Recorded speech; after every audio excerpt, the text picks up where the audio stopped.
주안의 만나 9월 4일 토요일 묵상을 함께 나누도록 하겠습니다. 오늘 말씀은 갈라디아서 2장 11절에서 21절 말씀으로요, 바울이 전하는 복음의 권위, 그 두 번째 이야기를 함께 나누도록 하겠습니다. 우리는 어제 바울이 예루살렘 교회에서 가지는 권위에 대해서 함께 보았습니다. 그리고 바울과 동행한 헬라인 디도에게 억지로 할례를 받게 하려고 하는 거짓 교인들의 행태를 막은 바울의 행위의 정당성에 대한 내용도 우리가 함께 보았습니다. 자, 오늘은 우리가 그의 연장선에서 이러한 율법의 행위가 얼마나 치명적으로 교회를 흔들게 되는지 또 다른 한 사건을 통해서 함께 보도록 하겠습니다. 오늘 말씀에는 우리도 의아한 아주 큰 사건이 벌어지게 됩니다. 그것은 바울이 베드로를 공개적인 자리에서 책망한 일이 일어난 것입니다. 자, 어떻게 된 일인가?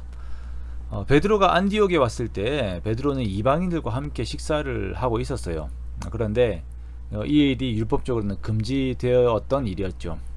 이러한 타이밍에서 야고보에게서 온 사람들이 베드로에게 한 상황을 전달해 줍니다. 그것은 지역 유대인들이 이방인과 함께 먹는 것에 대해서 상당히 자극을 받고 있다, 위협하고 있다라고 하는 것을 전달해 준 것이죠.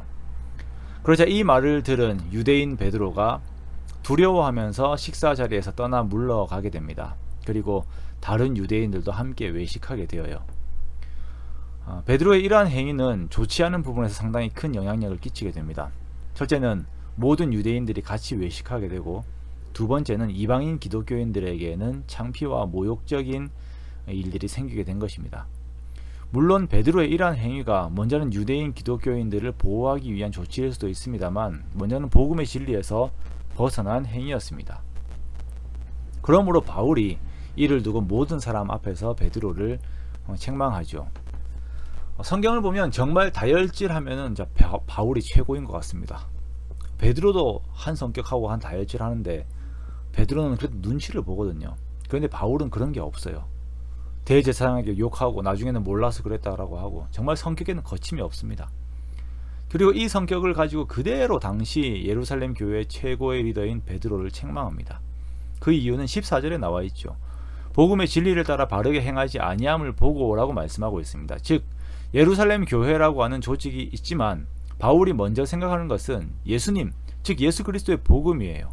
이것이 무너지는 것은 두고 볼 수가 없다라고 하는 마음과 함께 책망을 하는 것입니다.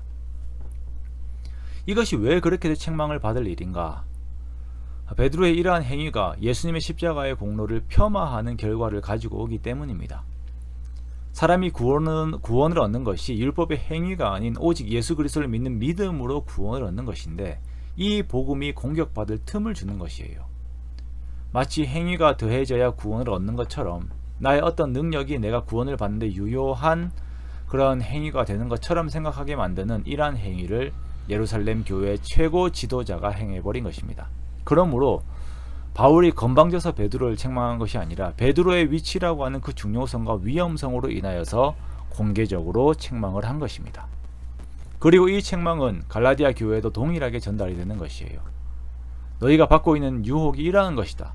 예수 그리스도 십자가의 공로 외에 다른 어떤 것이 너희를 구원하고 너희 영혼에 평안을 주고 너희 삶에 의미를 줄 것처럼 생각하지 마라.